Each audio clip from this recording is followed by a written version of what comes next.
Bienvenue à Bistro Liberté, le débat libre et non conformiste. Au sommaire de cet épisode, les populistes, coup de frein ou coup de starter? Il y a une chose qui est très bien, c'est que Boris Johnson a fait mentir tous les pronostics. Donc, il y a quelque chose de fort. En revanche, est-ce que ce quelque chose de fort débouche sur quelque chose de concret? Oui pour le Brexit, ailleurs, pas évidemment. Cela dit... Et en seconde partie, Emmanuel Macron, le président le plus haï de la 5e. La réponse est non. C'est absolument pas le plus haï. Et ce n'est même pas le plus méprisé. Le plus méprisé, je pense, a été François Hollande. Hollande, il était méprisé. Pourquoi? Parce qu'il était méprisable, comme beaucoup de gens, mais que ça se voyait en plus. Et il pleuvait quelque part, ça lui tombait sur la tête. Pour en parler, l'invité spécial de Martial Bild est un journaliste et écrivain. C'est une personnalité incontournable de la mouvance patriote et radicale.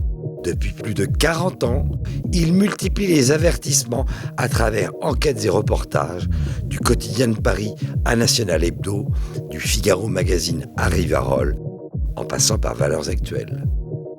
En tant qu'écrivain, on lui doit notamment La fin de l'homme blanc et 20 bonnes raisons d'être anti-américain. Dans son dernier ouvrage, La Révolution arc-en-ciel en marche, il complète sa pensée en annonçant une révolution mondiale, totale et totalitaire, menée par des cols blancs qui utilisent des méthodes douces, une forme de totalitarisme participatif. Vous l'aurez compris, c'est un véritable lanceur d'alerte que nous recevons aujourd'hui dans un bistrot qui s'annonce très mouvementé. Je vous demande d'accueillir Martin Pelletier.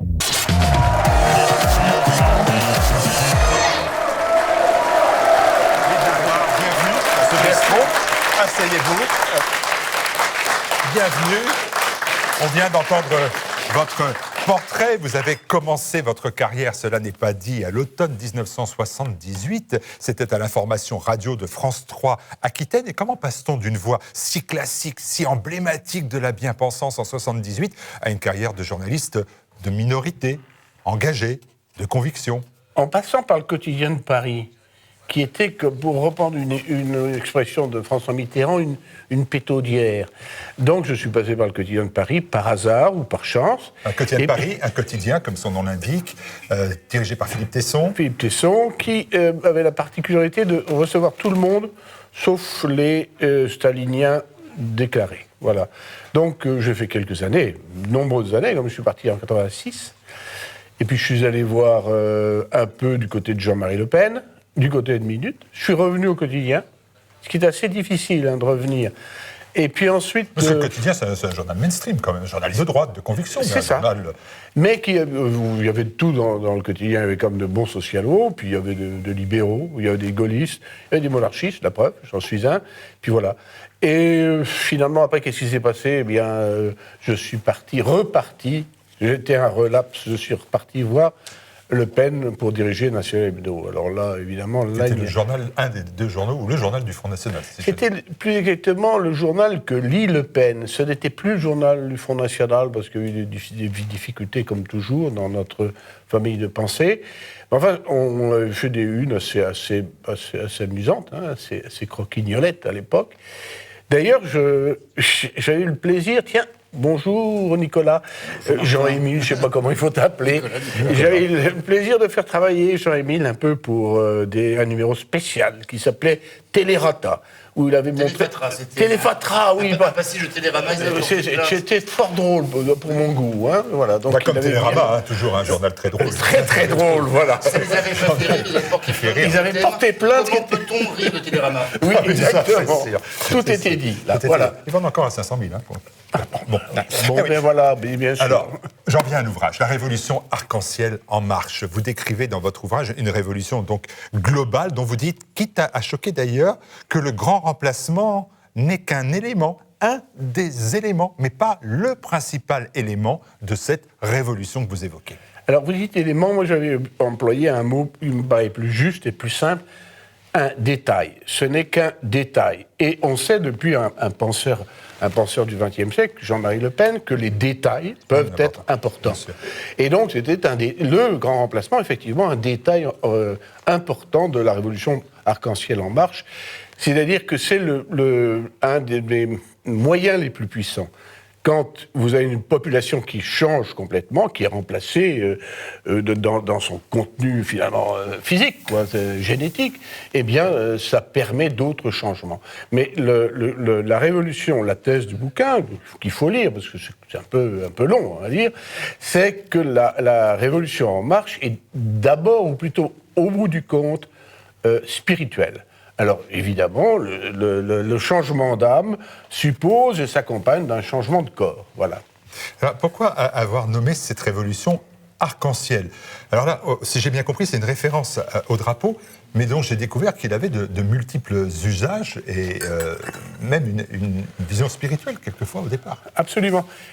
On peut partir de deux méthodes. Si vous voulez. On peut dire, voilà, moi je cherche l'essence de cette révolution. Est-elle cosmopolite? Est-elle libérale? Est-elle ceci? Est-elle cela? Ou bien on peut partir de la réalité visible. C'est-à-dire, les gens qui font cette révolution, de quoi se réclament-ils? Au départ, c'était les premiers, c'est leur volonté, c'est la paix. Le drapeau de la paix est arc-en-ciel, c'est comme ça, le peace est arc-en-ciel. Ensuite, vous avez le drapeau LGBTQ. Je ne pense pas que c'est une question d'ailleurs d'homosexualité ou pas. C'est à travers le trans, à travers le féminisme, à travers la revendication homosexualiste, vous avez une négation globale de la nature. Voilà, c'est ça qui compte. C'est pas la préférence sexuelle de l'un ou de l'autre, dont je me fiche absolument. Encore une fois, je vais citer souvent Le Pen parce que c'était un de mes amours de jeunesse. On ne doit pas faire la police des braguettes. C'est pas le problème. En revanche, il faut faire la différence entre ceux qui admettent et qui reconnaissent une nature, et ceux qui nient la nature. Voilà. Le troisième tauron de la révolution arc-en-ciel en marche, c'est comment ça s'appelle, les Verts, l'écologisme. Et comment mademoiselle Greta Thunberg vient de vendre la mèche. Depuis toujours, le Rainbow Warrior, c'était le guerrier de l'arc-en-ciel, était un navire pour écologistes, et il y avait le Rainbow Flag, le drapeau arc-en-ciel. Et maintenant, Madame Thunberg montre que ces taurons sont tous liés, puisqu'elle vient de nous dire le changement de climat est dû au colonialisme, au patriarcat et au racisme. Donc, et c'est mon agent publicitaire, je l'ai payé 3 millions de dollars pour qu'elle dise ce que je dis dans mon livre depuis longtemps. Voilà. Et le dernier tauron dont on n'a pas parlé, mais qui est évident, l'arc-en-ciel, vous vous souvenez peut-être de la nation arc-en-ciel, c'était l'utopie de Desmond Tutu et de Nelson Mandela. Donc, tous ces 4 taurons ensemble mène cette révolution qui n'est qu'une. Elle est polymorphe, mais elle n'est qu'une. Et si on regarde dans ces méthodes, ce sont les mêmes. Et si on regarde surtout les militants, ce sont les mêmes. Les militants de l'écologie sont aussi les militants du LGBTQ, et ils sont aussi les militants de l'antiracisme. Voilà, c'est ça, en gros, on ne va pas faire long, c'est ça la thèse. C'est parfaitement clair, il faut lire l'ouvrage, bien évidemment, dans lequel vous affirmez, non même, que les États-Unis sont le foyer de la Révolution en marche. Alors vous avez d'ailleurs publié, on l'a vu dans la présentation, un livre provocateur intitulé « 20 bonnes raisons d'être anti-américain ». Cependant, il est facile pour vous de voir, il est facile de vous rétorquer même, que les États-Unis, aujourd'hui, le président des États-Unis, c'est Donald Trump, c'est pas l'adepte ou l'archétype de votre révolution, de celle que vous dénoncez. Vous devriez être ravi, car Trump, il a osé être le diable. Eh bien oui, il y a toujours des exceptions, mais Trump... c'est quand même le président. Mais Trump, c'est une exception dans une lignée, parce que vous aviez avant combien d'anti-Trump pour un Trump. Précisément, Trump est le vilain canard du système américain. Je souhaite qu'il aille plus loin, je souhaite qu'il réussisse, bien qu'il ait par ailleurs de fort gros défauts. D'ailleurs, enfin, on a bien vu l'autre jour, il était quand même sur la question de la vie, qui est absolument fondamentale. Il a un rôle vraiment courageux sur une autre question. Attaquer la Fed quand on est président des États-Unis, faut le faire aussi. Moi, je pense précisément que Donald Trump a lu mon bouquin. Et il a commencé à faire du ménage. C'est Green Thunberg qui va lui prêter, je pense. Il avait un carnet d'adresse fabuleux. Yes, Icahn. Alors, vous annoncez. Vous ne l'avez pas payé, lui, c'est bon. Lui, non.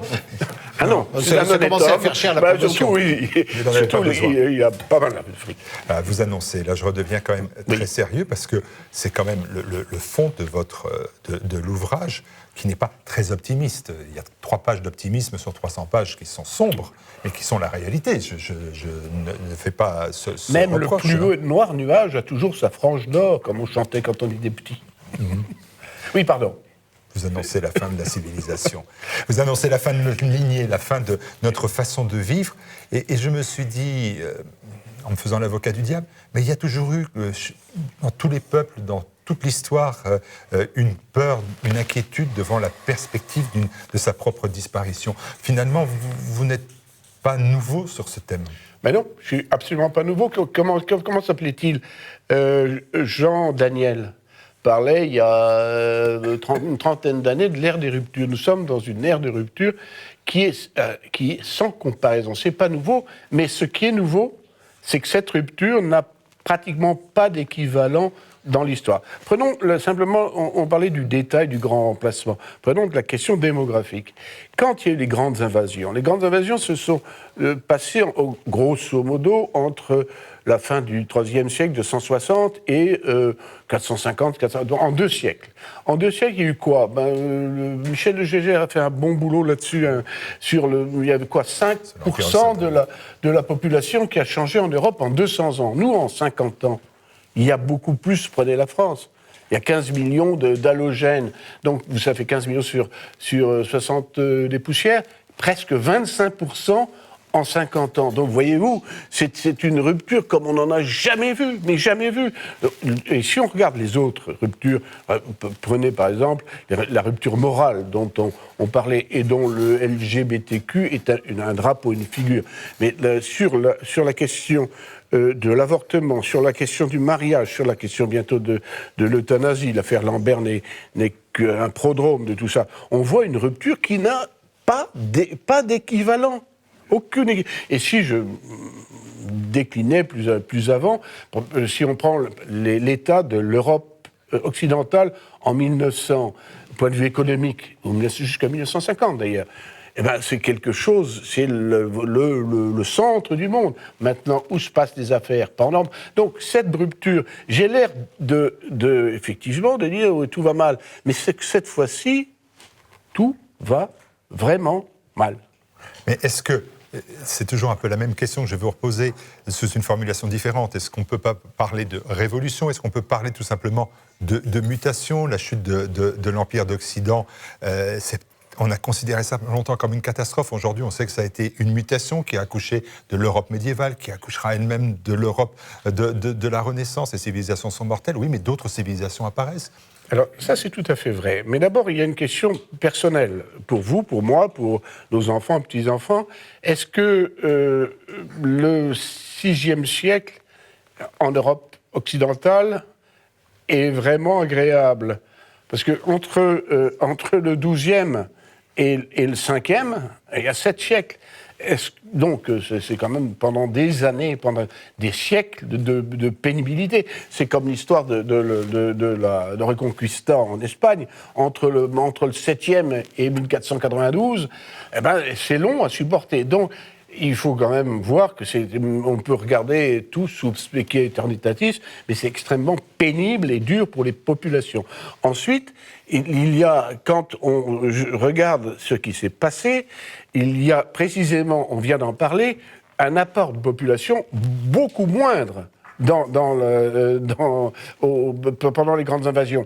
Et ensuite, ces populations étaient beaucoup plus cousines par la langue, par les mythes, par la religion, parce que les barbares qui sont arrivés, eh bien, il y avait des Goths qui étaient par exemple ariens. Bon, c'était pas des bons chrétiens, c'est des mauvais chrétiens, mais c'est des chrétiens tout de même. Et puis ils étaient, je voudrais pas dire, ils étaient comme le général de Gaulle le disait, ils étaient blancs européens. Ce qui n'est pas toujours le cas des nouvelles populations. Je prétends donc que la rupture qui a eu lieu et qui a ensuite permis effectivement une nouvelle efflorescence pendant le Moyen-Âge était beaucoup moins grave et surtout beaucoup moins contre nature. On peut penser que ce qui est en train de se passer ne peut pas donner un nouveau printemps. Voilà. Et dernière question, est-ce que finalement vous n'êtes pas le drago du désert des Tartares, c'est-à-dire la sentinelle devant le désert qui continue à chercher à gagner du temps alors qu'elle sait que l'écroulement est inéluctable? Mais nous sommes tous devant le désert à regarder ce qui va venir. Seulement, la question qu'il faut se poser, où sommes-nous? Est-ce que nous sommes en 440 ou est-ce que nous sommes en 220? Et donc, tout ce que nous pouvons faire, c'est faire ce que nous avons à faire. On fait son devoir. Moi, je ne pense pas, justement, on aura peut-être le temps d'en dire deux mots, je ne pense pas que tout soit perdu. Donc, je pense que chacun doit faire son devoir à sa place. Et ceux qui sont venus avant nous l'ont fait. Encore une fois, dans les années 60, 70, 80, il y a quand même des gens qui ont été lucides et assez courageux pour le dire, parce que c'était pas très facile non plus dans les débuts des années 80 de parler. Il faut quand même rendre hommage à des gens qui maintenant sont vieux ou morts, ils ont fait leur boulot. Je pense que c'est à nous de faire notre boulot, c'est tout. Et faire votre boulot, eh bien, c'est de publier La Révolution Arc-en-Ciel en marche, que je vous invite bien évidemment à lire. Et nous allons tout de suite nous lancer dans le débat avec nos sociétaires qui nous ont rejoints. Je salue Philippe Randa pour Euro-Liberté, Francis Bergeron pour Le Quotidien Présent, Laurent Arthur Duplessis pour Radio Courtoisie et Nicolas Gauthier pour Boulevard Voltaire. On se retrouve dans quelques instants pour cette Révolution en marche et qu'on va essayer de bloquer. Les populistes, coup de frein ou coup de starter?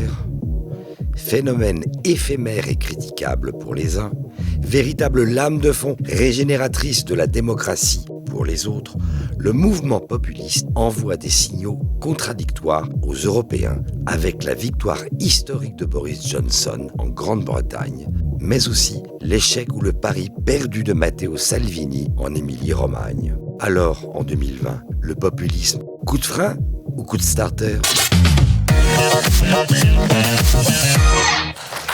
Voilà, Martin Pelletier. La question, elle est simple. Hein. Coup de frein, coup de starter, des signaux que l'on peut qualifier de contradictoires. Votre sentiment, est-ce que l'on avait atteint ce que Alain de Benoît avait mis en titre de son livre? Est-ce que l'on a atteint le moment populiste ou pas? En tout cas, il y a une chose qui est très bien, c'est que Boris Johnson a fait mentir tous les pronostics. Donc, il y a quelque chose de fort. En revanche, est-ce que ce quelque chose de fort débouche sur quelque chose de concret? Oui, pour le Brexit, ailleurs, pas évidemment. Cela dit, le Brexit, quoi? Pourquoi le Brexit? Si c'est pour garder tous les halogènes qui sont en Grande-Bretagne et virer seulement les plombiers polonais, ça n'a aucune espèce d'intérêt. Donc, le Brexit, on va voir. Seulement, ce qui me compte dans le populisme, c'est que, pour une fois, le peuple crie. C'est ce que la vox populi, le cri du peuple. Alors, il y a un petit retrait, là, en Italie, mais demain, ça peut très bien repartir. Ce qui importe en France, beaucoup plus que les questions des partis qui existent, ça a été l'affaire du gilet jaune. Parce que les gilets jaunes, ça, c'était vraiment des Français de souche, clairement. On voyait bien, c'était à peu près les mêmes qui avaient été aux obsèques de Johnny Hallyday. C'est des gens qui disent, voilà, nous, on ne veut pas disparaître. On ne veut pas disparaître génétiquement. On ne veut pas disparaître non plus dans notre travail. Et on ne veut pas disparaître dans nos us, coutumes et croyances. Ça, c'était quelque chose, je pense que c'est ça qu'il faut faire grandir.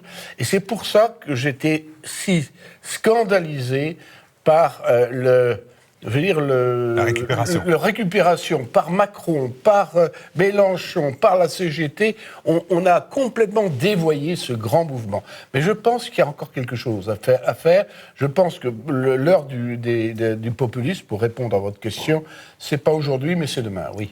Eh ben, on va poser la question à nos sociétaires. Laurent Arthur Duplessis, oui. J'ai l'impression que vous vouliez prendre la parole. Oui, tout à fait. Vous évoquez, je crois, dans votre livre, le lent naufrage lié à la révolution arc-en-ciel, c'est-à-dire un délitement progressif des valeurs traditionnelles et des sociétés, des civilisations d'Europe et d'Occident. Est-ce que vous ne pensez pas que, d'une part, l'histoire n'est jamais linéaire, donc il y a des à-coups qui peuvent être très très violents, et est-ce que vous ne pensez pas que ce profil à assez brève échéance, une crise financière mondiale liée à la crise du système lui-même de création monétaire échevelée, de bulles spéculatives ayant vocation à exploser. Et est-ce que vous ne pensez pas qu'alors là, il y aura un tel électrochoc moral, spirituel, économique, évidemment, sur les sociétés occidentales et notamment celles d'Europe, qu'à ce moment-là, il y aura une césure, un bouleversement des mentalités et un surgissement d'instincts vitaux enfouis au plus profond des gènes et de la nature européenne, et que ces instincts vitaux vont ressurgir avec une force tellurique. Voilà, Laurent Arthur Duplessis vous demande si le populisme gagne par chaos. Chaos, C-H-A-O-S. Ou chaos aussi. Mais ce surgissement, je pense que la crise économique et monétaire et boursière va arriver. Oui. Je pense que ça va être très chaud. Voilà. Bien sûr. Mais pour que l'espèce de bouleversement sociétal engendre quelque chose de positif, il faut que ça parte sur des bonnes bases. C'est-à-dire, il ne faut pas précisément que ce soit dévoyé par le genre Mélenchon, CGT. Il faudrait que ça vienne sur des gens qui veulent vraiment défendre le corps et l'âme de la population française. Oui, mais voyez, les gauches populistes s'étouffent, elles font naufrage. Que ce soit en Espagne, par exemple, ou dans d'autres pays. Et ce sont, je dirais, les droites populistes aussi, qui tirent leur épingle du jeu de la crise identitaire et de la crise économique et financière. Ce n'est pas du tout les gauches populistes. Mélenchon, il est anachronique déjà. D'ailleurs, il dépérit à vue d'œil. Son audience dépérit à vue d'œil. Nous sommes d'accord, ils sont anachroniques, mais pour l'instant, ils tiennent encore le manche. Et je pense que, justement, il y a toujours des contre-mesures, il y a toujours des contre-jeux du système et de ce que j'appelle la révolution arc-en-ciel. Et le contre-jeu, c'est toujours de favoriser ce que j'appelle des leurs, ces gens qui ne font pas advenir la contre-révolution populiste. Alors la question est de savoir qui va gagner. Je veux dire que j'ai toujours été très mauvais pour le pronostic et je n'ai pas de raison d'être meilleur aujourd'hui. Philippe Randa veut prendre la parole. Lui, il est bon pour les pronostics, puis vous avez de la famille en Italie, et donc vous avez suivi... Tout à fait. Alors donc justement, ça tombe bien vous me donniez la parole maintenant et que je dise ce que j'espère ne pas être le seul à penser aujourd'hui, pour contredire l'intitulé de ce débat. C'est quoi ce pari perdu ou échec de Salvini en Italie? C'était un ou qui c'est tout sauf un pari perdu, et c'est encore moins un échec.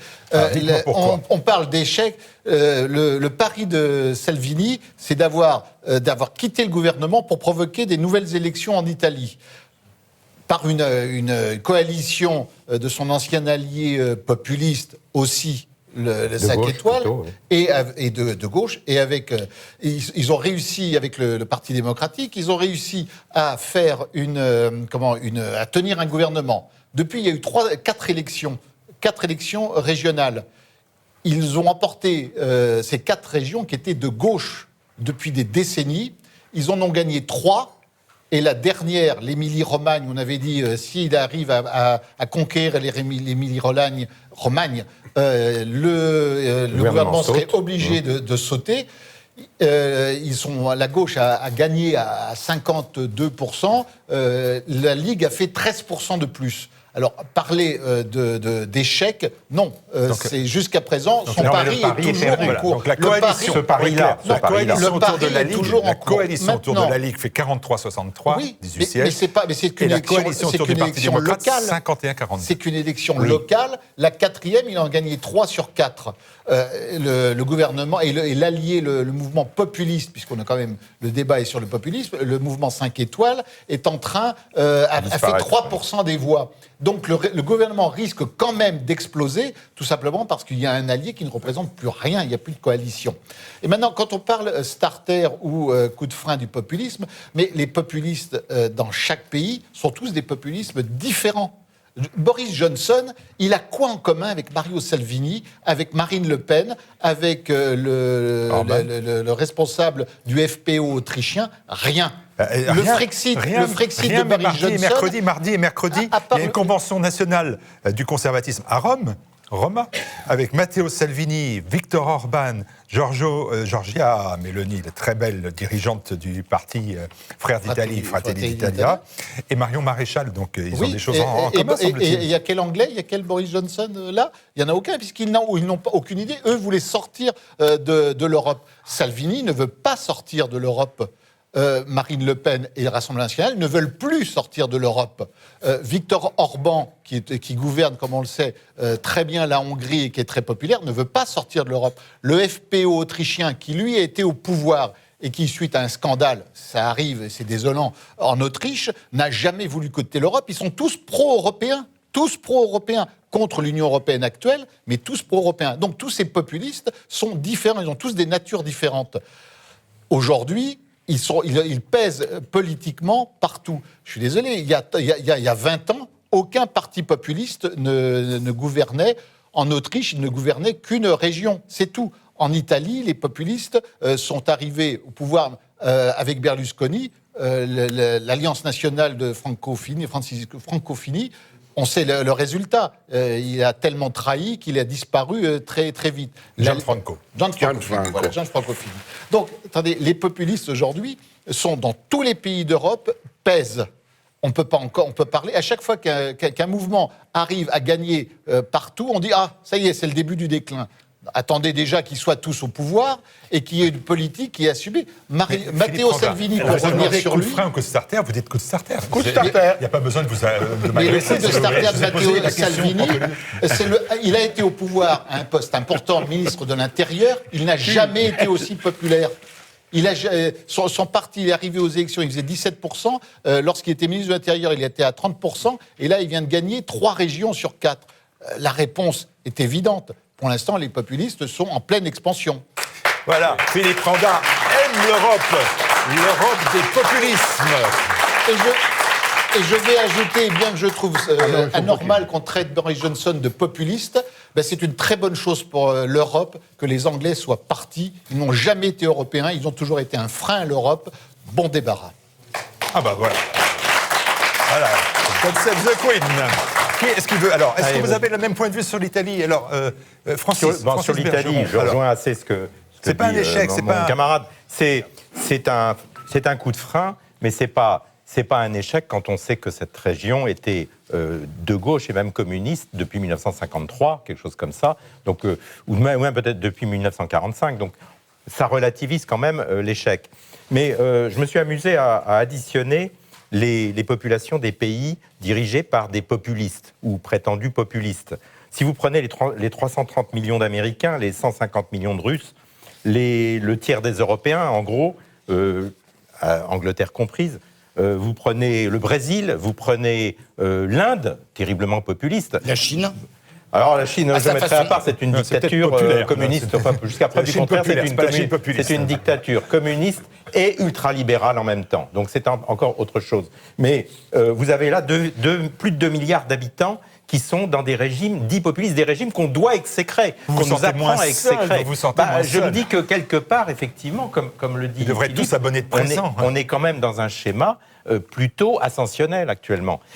Et on a un peu le sentiment que tout ce qui est populisme de gauche, justement, qui a essayé de coller à ce mouvement de sortez les sortants, eh bien, ce populisme de gauche se casse la figure partout. On a parlé de l'Italie, justement, avec le mouvement 5 étoiles, mais en Grèce, Espagne, Syriza, c'est la même chose. ils ont trahi. En Grèce, c'était les premiers à se bouger dans les banques. Dieu sait si en Europe, dans le reste de l'Europe, on nous a dit, mais les mouvements les mouvements populistes de gauche sont formidables, les mouvements populistes espagnols sont admirables, etc. Mais ils sont tous en train de s'évaporer un petit peu. Donc je crois que c'est intéressant. Et c'est intéressant aussi de voir que dans les manifestations gilets jaunes, même maintenant, même avec la présence de la CGT et de mouvements comme ça, et de Sud, et trucs comme ça, on voit aujourd'hui des drapeaux tricolores, alors qu'on ne les voyait pas autrefois. Donc on ne les voyait pas dans les manifestations de gauche, enfin en tout cas dans les manifestations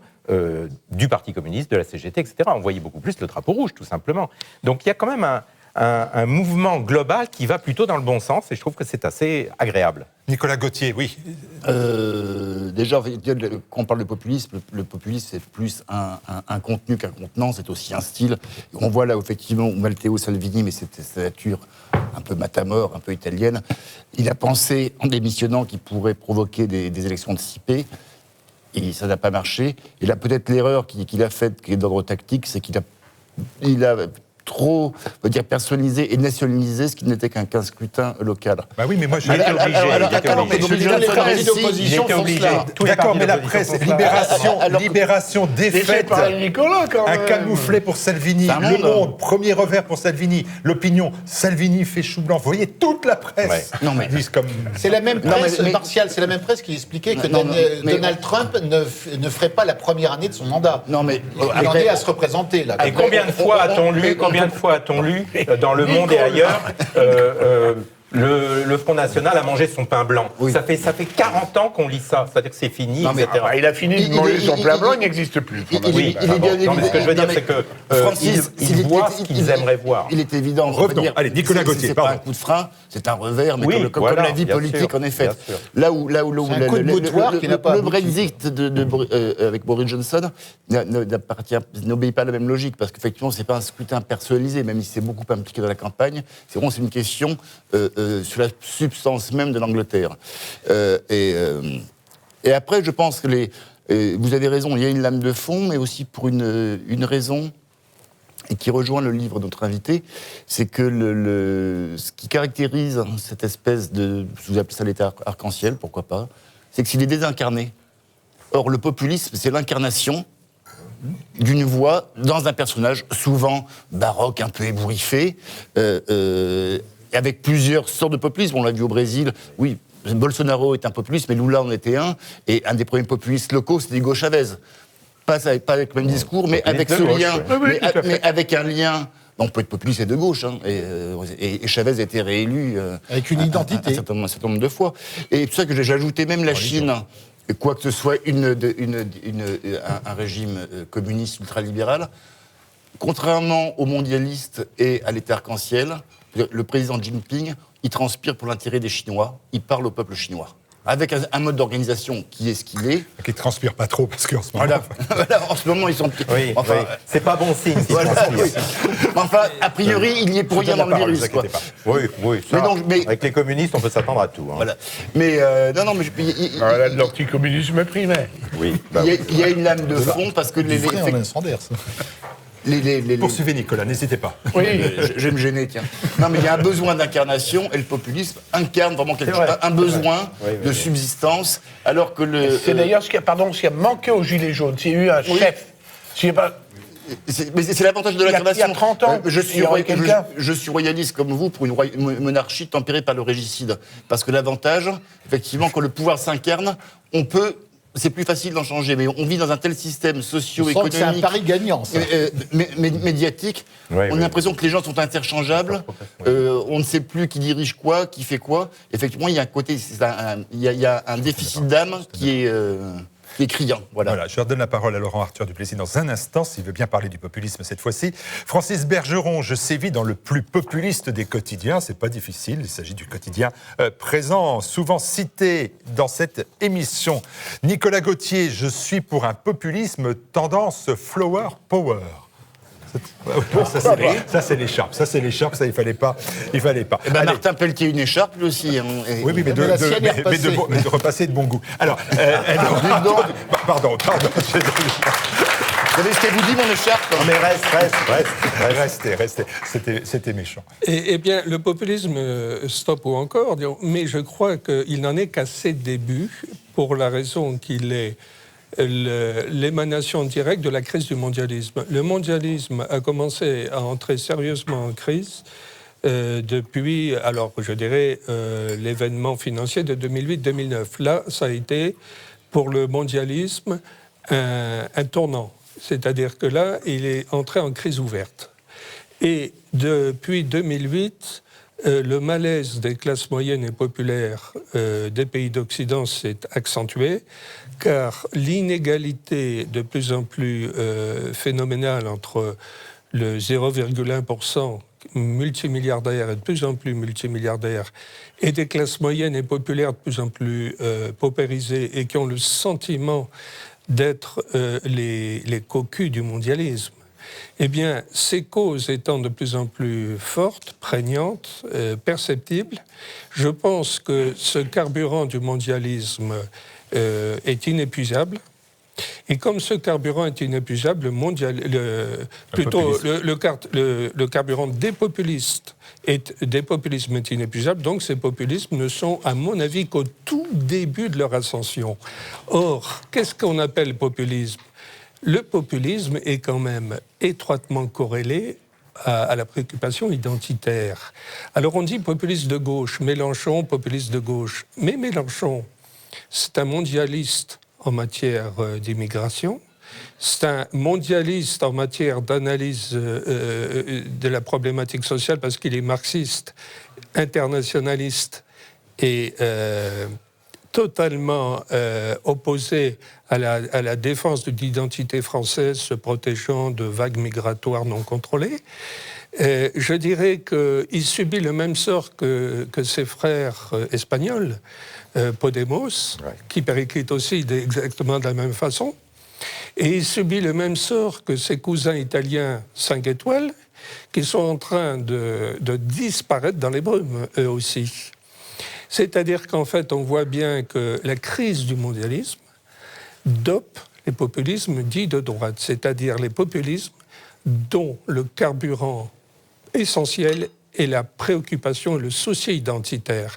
Et alors là où, effectivement, l'économie interfère avec tout ça, c'est que l'anesthésie générale dans laquelle étaient plongées ces classes moyennes et populaires, avec la société de consommation, toujours plus de biens de consommation, et donc avec tout l'effet émollient que cela avait, et avec tout l'effet diffractant que cela avait sur le sentiment identitaire, tout ça maintenant c'est fini. Voilà. En ces temps difficiles, Laurent Arthur Duplessis aimerait que l'on épargne le peuple, que l'on épargne surtout avec des métaux précieux. Voilà, c'est le message entendu. Martin Pelletier, vous avez entendu cela. Alors, coup de starter, coup de frein, les avis sont partagés, mais finalement, se concluent tous de la même façon. C'est vrai qu'aussi, il faut donner les chiffres, et donner totalement les chiffres.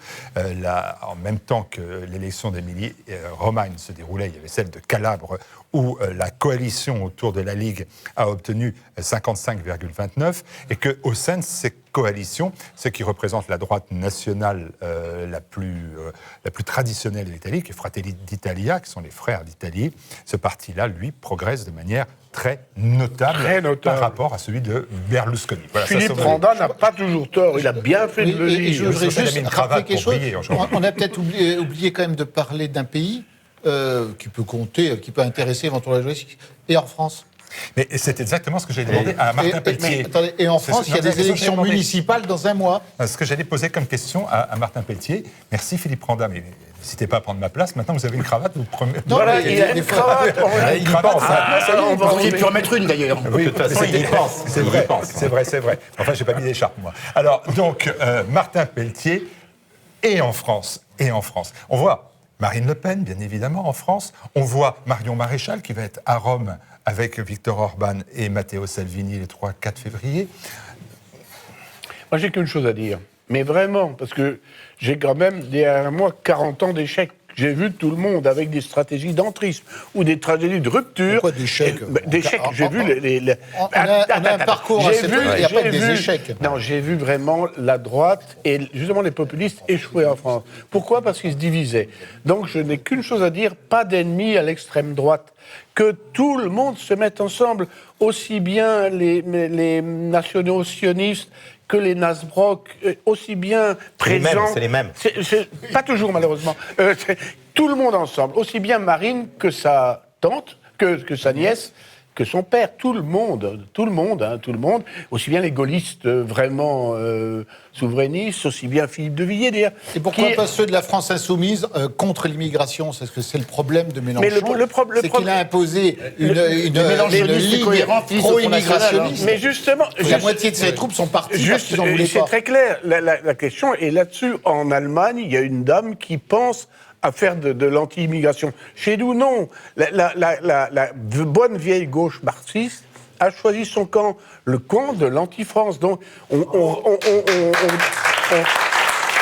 rassemble tous les autres. Mais alors vraiment, parce que j'ai toujours entendu, mais toi, mais oui, mais lui, mais non. C'est fini, ça. Si on veut vraiment faire ça, juste une toute petite chose à propos des mélenchonistes. Il y a un sondage qui est sorti ce week-end, selon lequel, en cas de nouveau second tour entre Macron et Le Pen, 70% des électeurs de Mélenchon voteraient Le Pen. Les électeurs, oui. Les électeurs. C'est ça le problème. Mais après, entre Kuzmanovic, Kotarak et d'autres, la plupart des cadres intéressants de la France insoumise sont ou fait dissidence ou ont rejoint le front dans le cas de Kotarak. Et si Corbière reste, c'est vraiment en faisant contre fortune bon cœur. Les sondages sont catastrophiques. Mais ce qui se passe pour la France insoumise... Ils sont tués même à cause de la question migratoire. Ce qui se passe pour la France insoumise, c'est passé exactement au RPR en 85. Moi, j'étais aux assises du RPR. Ah bah, il y avait tout... Oui, bravo. Mais comme journaliste, enfin. Et il y avait toute la base qui était front et toutes les élites, 91% des élites, qui étaient franc-maçonne pour la République, voilà. Le Parti communiste a eu le même dilemme. Le Front National aussi a toujours été pour la République, entre parenthèses. Je suis pas sûr que c'était la France franc-maçonne, mais le Front National a toujours été ça dépend républicain. Qui, quand même. Ça a été toujours très, très varié. Chez Martin, le Parti communiste, ils ont eu le même dilemme. Oui. À l'époque de Marché, ils tentaient un populisme de gauche, en allant sur le terrain de l'immigration, et ça finit avec Robert Hue et une campagne qui est faite par sa campagne électorale est faite par Frédéric Becbédé. Ce qui est très drôle, complètement il est remboursé. Dis donc, c'est pas possible, j'ai déjà tout signifié en Absolument. Voilà. On est d'accord. 99 francs. Martial Bild, j'anime l'émission avec la plus populiste des boissons, bien évidemment, puisqu'il y a du vin. Ah, ça n'arrête pas. Je dis d'ailleurs à Ignace, en passant, que j'étais à un dîner après la conférence à Bruxelles la semaine dernière. Il y a quelqu'un qui m'a dit « Ah mais vous buvez pas d'alcool ?» Merci. Merci Ignace. Martin Pelletier, un apôtre du populisme. Il donnerait sa chemise pour la cause, tout au moins la moitié de mon manteau. Une référence, bien évidemment, au sein de votre prénom, Saint-Martin. Allez à Tours pour ceux qui ne connaissent pas. Salvini, Vidi, pas encore. Allez, on se retrouve pour la suite sur TV Liberté. Allez sur la rubrique boutique de TV Liberté, vous y découvrirez le livre de Martin Pelletier que vous pouvez acheter directement.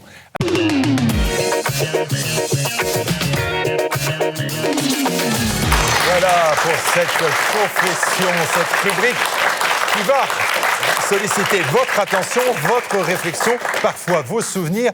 Et nous allons pour cela, je le dis à chacun de nos invités, nous avons acheté la voix d'une célèbre télévision et nous l'utilisons à plein régime. Et donc la première question va vous être posée par la voix qu'on écoute. Quel fait d'actualité vous a le plus marqué au cours des derniers mois ? C'est la remise en scène de la CGT. cette vieille Haridelle qu'on n'avait pas vue depuis tant de temps, la CGT qui ne pèse rien, qui n'a pas d'électeurs, qui n'a pas d'adhérents, la CGT qui commence à tirer un peu la langue depuis qu'elle a été abandonnée par un parti communiste qui était quand même un peu flagada, la CGT qui a été finalement la courroie de transmission de Moscou et qui est une des courroie de transmission de la révolution arc-en-ciel. On parlera certainement tout à l'heure du populisme, alors je ne veux peut-être pas en parler, mais la CGT qui a servi à pervertir la plus grande révolte, la meilleure révolte française qu'on ait vue depuis des dizaines d'années, qui est les Gilets jaunes. Les Gilets jaunes, c'était génial. La CGT, Mélenchon et Macron sont arrivés à passer à côté. Autre question. Quel est votre héros dans la fiction ? Les héros, il y a ceux qu'on aimerait être. On aimerait être évidemment Tintin, surtout avec mon prénom. Et on aimerait être, comment s'appelle-t-il, D'Artagnan. Et puis il y a ceux qu'on est. Il y en a beaucoup de il faut héros. en choisir un. Votre héros, mon héros, le capitaine Haddock peut-être. Pour la barbe, non, c'est ça ? Pas tellement la barbe. Il paraît que, d'après mes petits-enfants, que je lui ressemble beaucoup pour ma faculté de me mettre en colère et de dire beaucoup d'injures diverses. Puis le capitaine Haddock, quand même, il a quand même une qualité, il a énormément de bon sens. Voilà. Bon, on va passer tout de suite à la question suivante avant qu'il s'énerve. Et si vous étiez un livre ? Je ne peux pas être un livre. Quand on écrit, on ne peut pas être un livre. Mais si j'étais un livre, pas moi, peut-être un livre de Camus. Non, Camus, ça ne dit plus rien à personne. Ça n'intéresse pas les jeunes, comme on dit dans... C'est pour ça que je ne sais pas, mais... C'est lui qui a écrit les Mémoires de Dieu le Père. Oui, par exemple. Voilà l'ancien. C'était un auteur qu'adorait mon père. Alors, Alphonse Allais, peut-être. Ça un livre d'Alphonse Allais. Un livre d'Alphonse Allais. C'est-à-dire beaucoup d'humour, finalement, alors. Ah ben j'aime bien faire rire. J'espère que vous avez ri un peu en lisant mon dernier bouquin. C'était rien. Parce que c'est pour ça que je vous ai invité. C'est en lisant le livre que j'ai décidé de vous inviter. Ah ben voilà. C'est pas la moindre des choses. Hein. Et voilà, parce que c'était un livre arc-en-ciel. On pleure beaucoup parce que c'est très triste, mais on est censé quand même un peu rire parce que j'ai mis des petites blagues dedans. Voilà. Question suivante. Que chantez-vous sous la douche ? Alors, je chante tout sous la douche. Je chante tout sous la douche parce que c'est très agréable de chanter sous la douche. Ça met de bonne humeur. Je chante même des chansons que j'invente moi-même. De temps en temps, j'en invente. J'en avais inventé une qui s'appelait Authenticité. C'était à la gloire du maréchal Mobutu. Ça, c'est sûr, sous la douche. C'est pas mal. Je vois bien. Faut nous la chanter. Non, c'est trop difficile. Je serais traité... On risquerait... D'accord, le procès. Oui, le procès. Donc, alors, dans le classique, alors. Le classique, la plus belle pour aller danser. Vous savez que la plus belle pour aller danser, c'est un de mes jolis souvenirs, parce que la première fois que je fais un reportage sur Le Pen à Auray, en 83, je vais faire pipi, et j'entends à côté une belle voix qui chantait « Je suis la plus belle pour aller danser. Ce soir, je serai la plus belle pour aller danser. » C'était Jean-Marie qui chantait ça. Ah, c'était lui qui chantait ça. Oui, c'était lui. Ben voilà, on l'apprend. Oui, mais on s'en était toujours douté. On s'en était douté. Voilà. Mais on disait, tiens, c'est Petula Clark, etc. Et en fait, c'était Le Pen. Allez, autre question. Avec qui aimeriez-vous dîner ? Ne me dites pas avec Le Pen, parce que non. Oh là là, non. Pourquoi c'est pas bien de dîner avec Le Pen ? Si, très très agréable. Oui, il pourrait chanter quelque chose. Je dîne souvent avec Le Pen, alors c'est pas la peine d'aimer le faire. Non, d'accord. Non, mais avec ma femme, mes enfants et mes amis. Parce que les gens avec qui j'aurais aimé dîner sont souvent morts. Alors, c'est plus la peine. Et je sais pas... j'aurais bien aimé dîner avec Alexandre. Aujourd'hui, avec qui voudriez-vous dîner ? Avec Macron, c'est intéressant. Avec tout ça, ça manque totalement de sel, pardon. Non, je suis très content de dîner simplement avec mes amis. C'est avec eux. Et c'est quoi un dîner avec des amis ? C'est quoi un dîner ? On passe son temps à trop boire et à dire des bêtises. Voilà. D'accord, capitaine Haddock. Allez, j'ai bien compris. Autre question. Que mangeriez-vous sur la tête d'un pouilleux ? Ben voilà, donc là, c'est la suite directe de la question. Qu'est-ce que vous mangeriez sur la tête d'un pouilleux? Je rongerais mon frein, peut-être, ou je mangerais mon chapeau, parce qu'on ne mange pas avec un pouilleux. Vous savez que nous avons, chrétiens, un devoir d'aider les plus pauvres. Et donc, quand vous voyez un pouilleux, qu'est-ce que vous faites? Vous l'épouillez. Vous faites en sorte qu'il ne soit plus pouilleux. Alors, il y a des méthodes qui sont des méthodes avec des médicaments épouilleurs, enfin des choses comme ça. Donc on ne mange pas sur la tête d'un pouilleux, on l'épouille, et ensuite on va dîner avec lui. Vous savez qu'épouiller, c'est vraiment un geste social. Moi, quand j'étais petit, j'ai traîné en voyage, notamment en Asie du Sud-Est, et souvent sur les bateaux, les gens s'épouillent comme ça. C'est une façon de converser. Oui, vous n'en avez pas, et moi non plus, sinon je pourrais le faire. Je m'en veux. C'est distrayant. C'est distrayant, mais absolument. Il y a des gens qui font ça en Italie, dans les Pouilles, par exemple. Alors,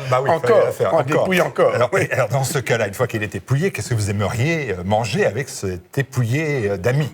Un pot-au-feu. Ah ben voilà, un pot-au-feu. Un pot-au-feu. Avec l'os à moelle? Avec l'os à moelle, tout. Le sel? Oui. Bon, d'accord. Rien de plus? Pot-au-feu? D'accord. Allez, dernière question. Que dira de vous la postérité? Vaste question. Que dira de vous la postérité? Eh bien, je trouve que vous êtes très, très, très optimiste. Parce qu'il faut, d'abord, pour que la postérité dise quelque chose, il faut qu'il y ait une postérité. C'est pas évident. Vous avez vos enfants, vous avez fait une postérité, vous avez vos livres, vous avez fait une postérité. Et alors, vous avez vos écrits.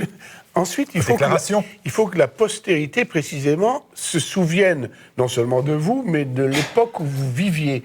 Donc, qu'elle sache encore lire. Enfin, votre question, pour moi, c'est super, parce que ça prouve que vous avez vraiment de l'espoir et que vous pensez que la révolution arc-en-ciel sera combattue avec profit. Oui. Donc, je trouve l'espoir, c'est même de l'espérance. C'est de l'espérance. Ben voilà, si la postérité dira peut-être qu'un jour, Martial Bild a dit que nous allions vaincre la révolution arc-en-ciel. Voilà. Ça serait bien pour la postérité que Martin Pelletier le dise lui-même.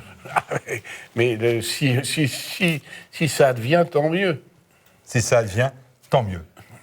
Merci. Vous avez réussi vos confessions. On passe à la suite. À tout de suite.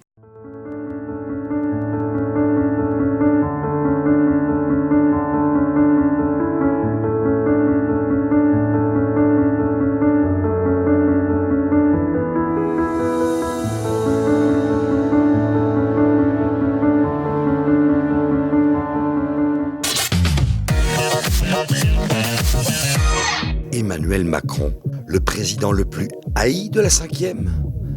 La contestation à l'encontre du président de la République ne cesse de se propager. Apparue crûment avec les Gilets jaunes, elle prend depuis plusieurs semaines une ampleur inédite et se transforme même en haine. Alors, Macron est-il le président le plus haï de la 5e République? Alors, voilà la question. La question a le mérite d'être simple. La question a le mérite d'être simple. Le système particulier, le style un peu particulier d'Emmanuel Macron, sa gouvernance centralisée ont agacé les Français. Ça a créé même une colère populaire. Est-ce que c'est justifié? Ça, c'est la première question. Et la deuxième question, plus intéressante peut-être encore, c'est est-ce qu'il est le plus haï de la 5e? Je réponds dans la deuxième, puisqu'elle est plus intéressante. De mon point de vue. Alors, la réponse est non. C'est absolument pas le plus haï. Et ce n'est même pas le plus méprisé. Le plus méprisé, je pense, a été François Hollande. Hollande, il était méprisé. Pourquoi? Parce qu'il était méprisable, comme beaucoup de gens, mais que ça se voyait en plus. Et il pleuvait quelque part, ça lui tombait sur la tête. Il avait sa montre, elle était à l'envers. Et en plus, il écrivait un livre, il disait des choses qu'il ne faut absolument pas dire. Il a eu une maîtresse, c'est arrivé à d'autres gens. Il l'a quitté de la façon la plus ignominieuse et la plus bête. Et en plus, en pleine lumière. Donc, et la cravate de travers. La cravate de travers. Et puis sa politique étrangère a été une sottise de bout en bout. Sa politique intérieure, vous en connaissez les effets, c'est vraiment la ruine de l'économie française. Sans compter qu'au point de vue de la société, des lois sociétales, il était catastrophique. Donc, le plus le plus méprisé, c'est Hollande. Le plus haï, c'était De Gaulle, bien évidemment. Oui, De Gaulle, on a essayé de flinguer plusieurs fois. D'ailleurs, à mon avis, il le méritait. C'est-à-dire qu'on hait quelqu'un... On hait quelqu'un...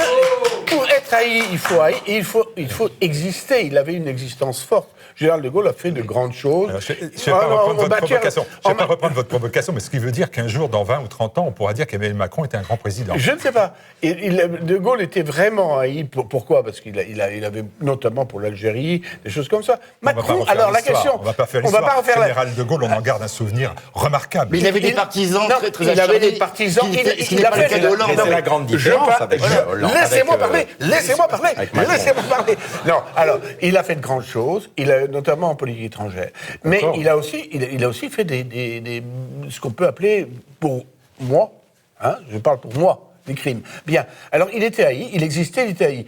Macron, il a été élu, pourquoi ? Parce que les gens ont fantasmé un jour, au printemps 2017, parce qu'il n'y avait plus personne, à cause de tout un tralala sur l'affaire Fillon, etc. C'est un coup de bonneteau. On a fantasmé sur un bon jeune homme qui était tout jeune, alors qu'il était quand même un vieux routier de la politique, puisqu'il a été secrétaire général de l'Élysée et ministre. Et donc c'était un malentendu. On a fantasmé sur lui, et aujourd'hui, on fait un fantasme inverse. Macron, c'est pas la fleur des pois, c'est pas non plus le pire. Il n'est pas pire que Hollande, il n'est pas pire que comment s'appelle-t-il Sarkozy. Il n'est pas pire que dites des noms. Sarkozy, comme ça. Pas pire. Chirac. Sarkozy avait un côté franchement escroc qui me plaisait. Chirac, mais pas pire que Chirac. Alors là, pas pire que Chirac, qui est le pire des présidents de la Ve République, qui a fait vraiment, qui a pris la responsabilité de tuer la France en empêchant justement l'alliance des droites en 1986. Donc Chirac, c'est le pire. Mais Macron, c'est ce que j'appelle un Gauleiter, c'est un ethnarque. Il a été mis par la Révolution arc-en-ciel en tant que préfet de la France, et il fait son boulot. Au début, on disait « Ah oui, c'est vachement mieux qu'Hollande quand même », parce qu'Hollande, il était à 7% des sondages, on en 12, j'exagère toujours, 12% des sondages. Macron est encore en dessous de 12, il est encore meilleur. Mais donc, il n'est pas haï. Pourquoi on hait Macron ? Il n'est pas haï. Écoutez, non, mais Jean-Luc Mélenchon, que vous citez, je vous encourage à vous rebeller. Il faut chasser du pouvoir Macron les macronistes et tout ce qui ressemble de près ou de loin qui ont collaboré à cette horreur. Rachel Garrido, Louis XVI, on l'a décapité. Macron, on peut recommencer. Alors, justement, vous avez absolument dit ce qu'il fallait dire. Si vous avez dit ce qu'il fallait dire, il y a des gens, il y a une organisation d'extrême gauche, je veux bien le dire, la CGT et la France Insoumise, qui est là pour dévoyer le populisme et qui agite les pics parce qu'on a toujours voir les têtes au bout de ça. Ça fait rigoler. C'est comme quand vous décapitez quelqu'un, il y avait toujours 50 tricoteuses, 500, 5000 tricoteuses pour aller le voir. Donc la haine de Macron est organisée, comme a été organisée par d'autres d'ailleurs. L'amour de Macron, il n'existait pas l'amour de Macron. On a bien vu comment s'est passée cette campagne électorale. Les gens oublient, campagne électorale de 2017, avec les médias qui ont fait Macron complètement. Aujourd'hui, c'est l'inverse. C'est un jeu. On l'a monté au pinacle, maintenant on est au casse-pied. Boum, boum, boum, boum. Mais c'est pas une haine sérieuse. Moi, je ne peux pas haïr Macron. Je trouve que Macron, c'est pas grand-chose, Macron. C'est Macron. Est-ce que le général de Gaulle, on avait envie de le haïr quand même. Et puis on avait aussi envie de l'admirer pour d'autres choses. Même 50 ans plus tard. Alors, Laurent Arthur Duplessis. Je dirais que Macron est l'objet d'une haine systémique. Je m'explique. Il arrive au moment où le système mondialiste, comme je disais tout à l'heure, est dans un paroxysme de crise. Et je trouve que Macron récolte le même genre de haine que la classe politique et la classe médiatique. C'est-à-dire que c'est une haine qui s'oriente vers les tenants du mondialisme. Et c'est une haine qui relève justement de la crise du mondialisme et de ses élites.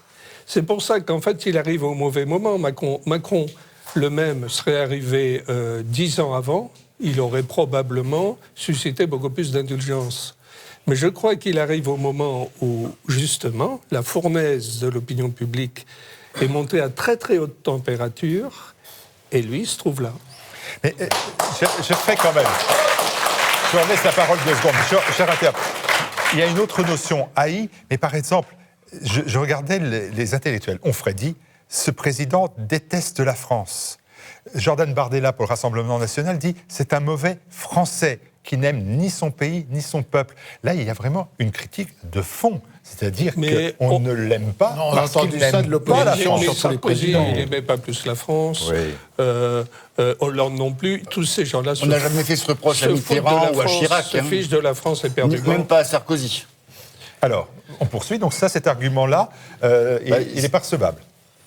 Il n'aime pas la France. Il n'aime que lui-même, donc il n'aime pas la France. Mais je pense qu'il a dit ça de Sarkozy, beaucoup. Qui était le plus américanophile des présidents. Il préférait les Américains aux Français. Bon, mais si ça se trouve, il aime la France. Mais là, je suis absolument d'accord avec vous. C'est ce qu'on a découvert, ce qu'on fait mine de découvrir plutôt, c'est que précisément, ce n'est qu'un préfet. C'est le préfet de l'Arc-en-Ciel. Mais les autres aussi l'étaient, les préfets de l'Arc-en-Ciel. Chirac, le pire, le premier. Hein. Enfin, le dernier qui n'était pas là un préfet, je pense, était Giscard d'Estaing, avec tous ses défauts. On en parlera des années, mais tous les autres, depuis, ils font autre chose que le soin du peuple français. Le vrai problème, c'est la trahison de la nation par l'État. C'est l'État en France qui a fait la nation, et aujourd'hui, c'est lui qui l'a défait. Et c'est clair depuis 1981. Voilà. Et maintenant, ça tombe sur... La ficelle est devenue si grosse, justement, parce que le populisme est en pleine croissance. La ficelle est visible. Alors, ça tombe sur ce pauvre Macron, qui est gentil, il a des rouflaquettes, il a une tête de garçon café, il nasille un peu, il a une femme un peu âgée, tout ça. Mais il n'est pas plus mauvais que les autres. Il n'est pas plus mauvais que Hollande, seulement, lui, ça lui tombe dessus. J'aurais tendance à faire une ligue de défense de Macron, parce que c'est injuste. Mais vous avez toujours été un journaliste de minorité. Comme l'a très bien dit notre invité Martin Pelletier, pour être haï, faut-il encore être aimé? La question n'est pas de savoir si c'est le plus haï, c'est peut-on aimer Macron? Et qui peut aimer Macron? Eh bien oui, il est aimé, Macron.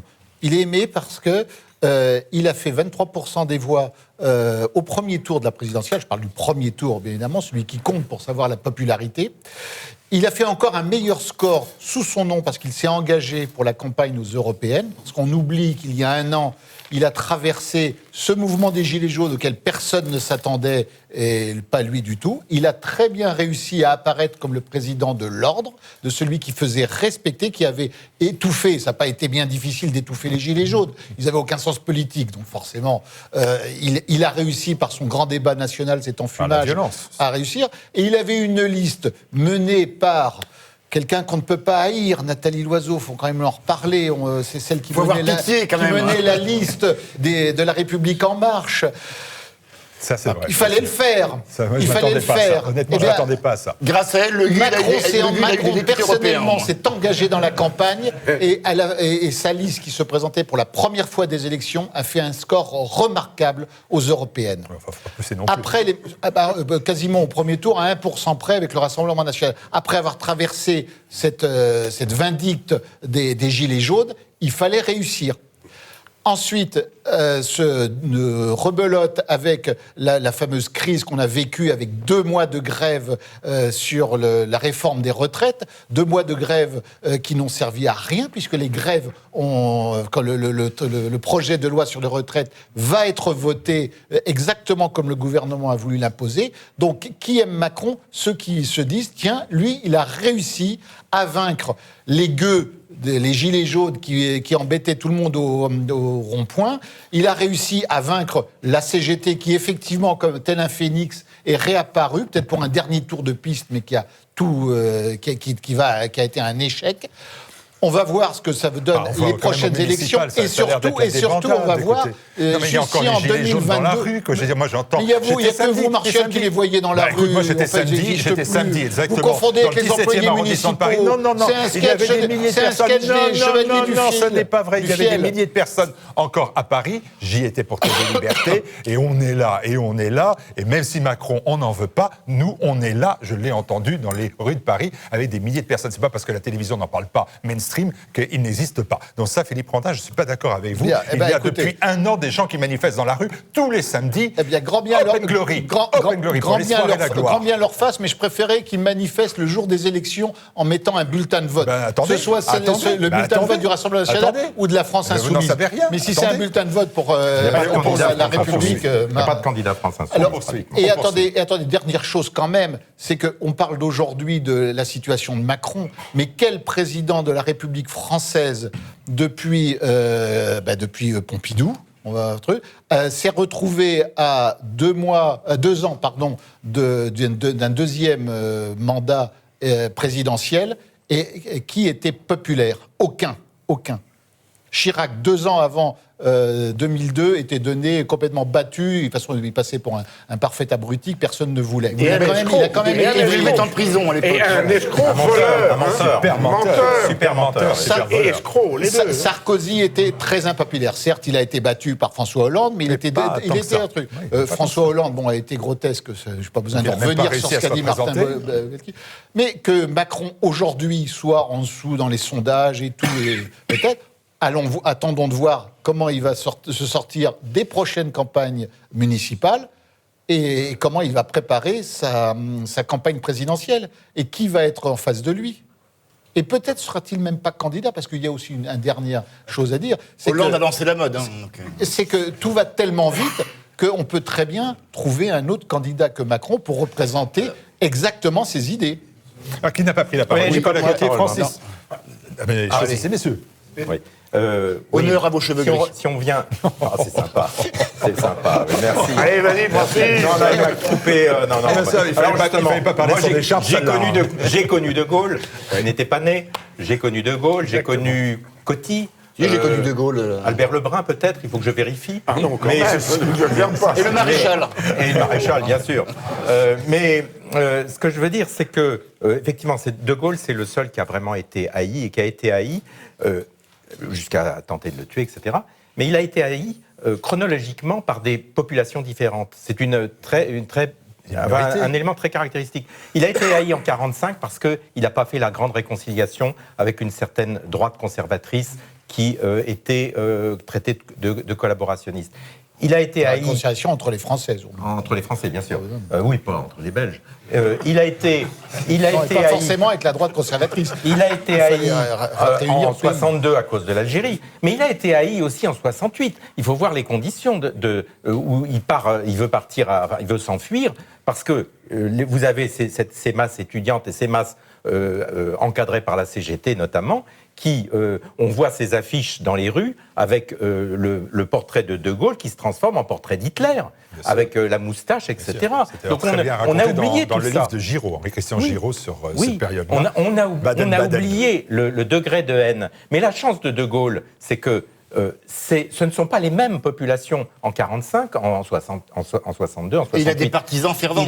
Il a des partisans fervents. Et c'est ça, le problème de Macron, il est exactement là. C'est que Macron, il a un positionnement politique, alors, de centre-gauche ou de gauche non marxiste, de gauche libérale-libertaire, disons.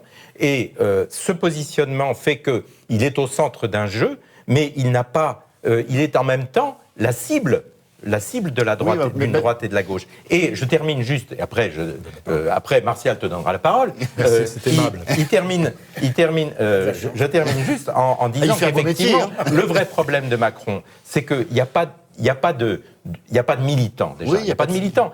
Qui va distribuer des tracts dans une faculté à Nanterre, des tracts LREM, qui prendrait le risque de faire ça?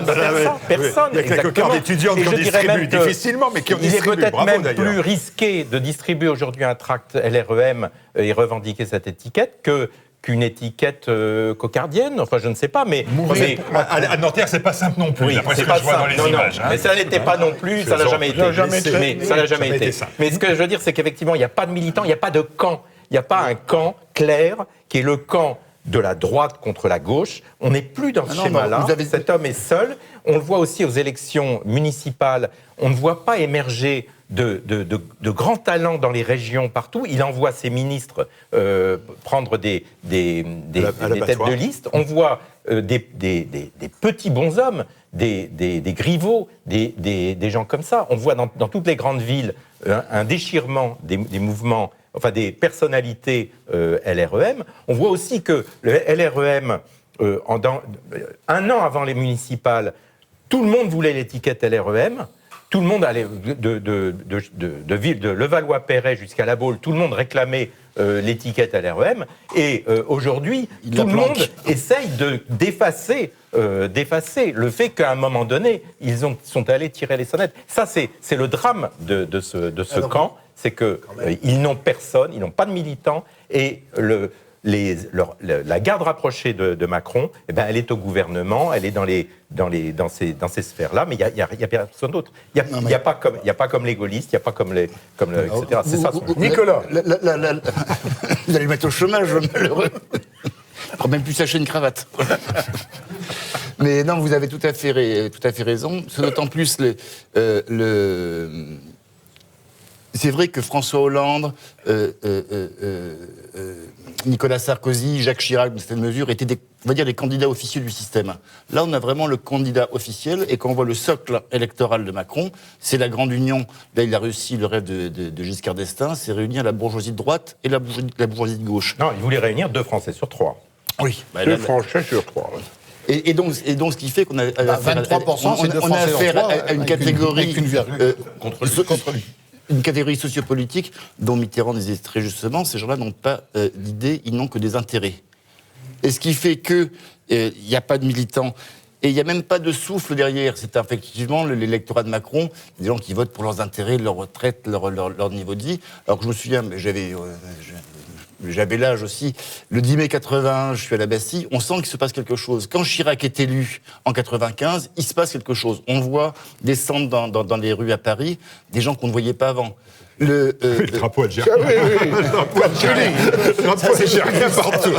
Même Bernadette est scandalisée. Non, mais ça, c'est en 2002, je parle de 95. Ah, c'est 2002, je parle de 95. Je suis jeune, alors je sais pas. Bah oui.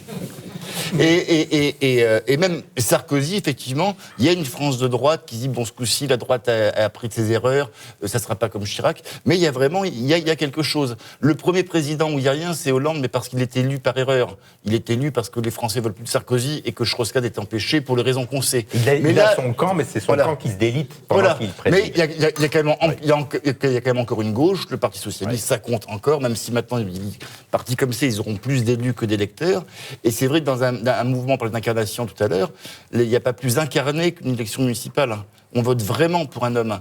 Et la République En Marche, qui est un jeune parti sans fondamentaux politiques, théoriques puissants, si ce n'est de permettre aux 20% des Français qui vivent bien de la mondialisation de continuer à bien en vivre, bah, c'est pas comme ça, effectivement, qu'on La République En Marche, c'est pas un parti, dans la réalité. Non. C'était un rassemblement de gens qui avaient donné un nom sur Internet, quoi. Donc on a fait ça comme des si c'était un parti. start-upers, des naïfs. Effectivement, ils ont dit effectivement la République En Marche, c'est le nouveau monde, sauf que c'est tout le cynisme de l'ancien monde politique français, l'amateurisme en plus. Parce qu'on voit ce qui se passe à Paris. Amateurisme, oui.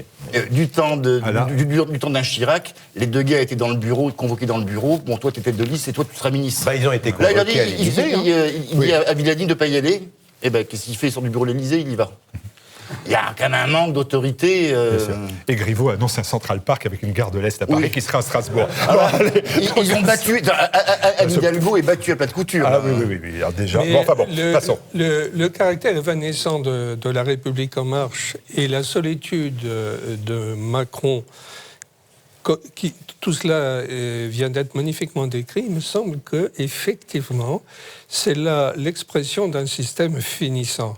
On voit bien que Macron est une sorte d'ectoplasme qui a été propulsé sur la scène politique française par les multinationales qui ont financé sa campagne et qui ont vu en lui une créature propres à servir leurs intérêts. Et Macron est arrivé comme une météore sur la scène politique, sans un parti, sans un ancrage territorial, sans une expérience d'élection locale. Il est arrivé là comme une sorte de corps céleste parfaitement désincarné. Et ce caractère désincarné se retourne contre lui maintenant. Et il me semble que cela est l'expression, effectivement, d'un système politique finissant et qui est en train de se dévitaliser, justement, par sa mondialisation, par ses appuis de multinationales sans ancrage territorial. Il est l'expression de toute cette évanescence et je crois que le système tire ses dernières cartouches. Là. Mais d'ailleurs, il était pleinement conscient que dans un moment de lucidité, il a dit « Je suis la dernière chance du système. Si j'échoue, ce sera un ou une populiste à ma place. » Oui. Qu'il soit entendu. Alors, le dernier mot est pour Emmanuel Macron. Alors qu'on me donne mes dessins en même temps, merci. Moi, je suis absolument d'accord, sauf que je pense exactement le contraire. C'est-à-dire que le système n'est pas du... le refaire. Vous êtes oui, je suis absolument d'accord, avec beaucoup de constatations, sauf que sur la conclusion, ma conclusion est complètement inverse. Alors, le système n'est pas du tout en fin de course, il est en cours de rénovation. La révolution en marche arc-en-ciel va, au contraire, avance. Et le Macron ou un autre, ça n'a strictement aucune importance. Et l'erreur qu'on fait actuellement, c'est de penser que les gens pensent intérêt. Or, l'intérêt est très secondaire. Au contraire, vous avez bizarrement des gens qui n'ont pas intérêt ce qui se passe, mais qui sont pour, parce qu'ils sont complètement lobotomisés et qu'ils pensent avoir des convictions. Actuellement, c'est les gens qui occupent les médias et qui occupent aussi les manifestations, qui occupent les universités, tous pensent avoir des convictions. Ces convictions sont complètement idiotes, ces convictions sont complètement fausses. Mais c'est ça qui mène le monde actuellement. Vous avez, cette révolution est en marche. Et ce n'est pas les petites péripéties qui changeront.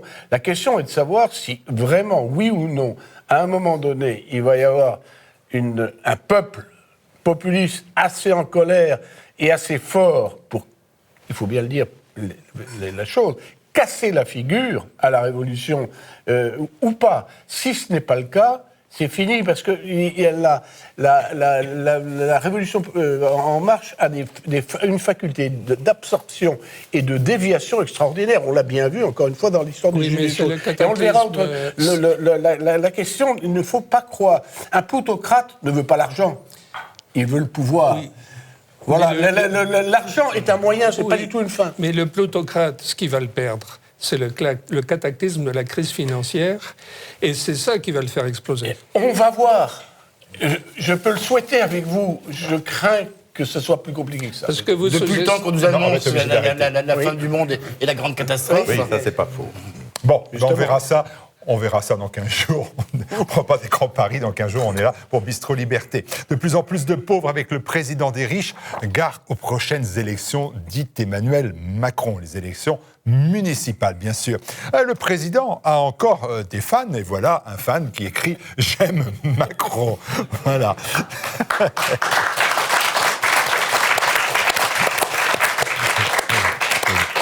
Pas comme ça, Bernard Arnault. Non, enfin bon. Allez, le vent tourne, Macron diabolisé, et Édouard Philippe dit non, non, je n'ai jamais collaboré avec Macron. Voilà un procès qui s'annonce. Merci à vous tous. Merci Martin Pelletier. Je recommande bien évidemment aux éditions DIE La Révolution Arc-en-Ciel en marche. On en a longuement parlé dans cette émission. Il faut le lire pour se faire un avis. Vous l'avez sur la boutique de TV Liberté, sur le site tvliberté.com. Merci à Arnaud Soyer, le producteur de cette émission, qui sans lui n'existerait pas. Et puis merci à l'ensemble des techniciens, aux invités qui sont les donateurs de TV Liberté. Ils ont été nombreux cette fin d'année à se mobiliser pour notre chaîne, pour bien qu'elle puisse avoir cette 6e année de vie. Et c'est un pari qui, je crois, bien sera réussi au moins jusqu'en juin. jusqu'en juin. C'est gagné. Et puis merci donc aux donateurs, merci aux jeunes représentants de ce syndicat étudiant qui monte, qui s'appelle la Cocarde étudiante. Allez sur les comptes Twitter, Facebook, regardez leurs activités et même leurs actions, puisqu'ils résistent. Voilà, ils résistent à la Révolution en marche. Merci à vous tous, merci au dessinateur Ignace, merci enfin à nos sociétaires aujourd'hui présents, Philippe Randa, Francis Bergeron, Laurent Arthur Duplessis et Nicolas Gauthier. On se retrouve exactement dans 2 semaines, ici, à la même place. Yeah.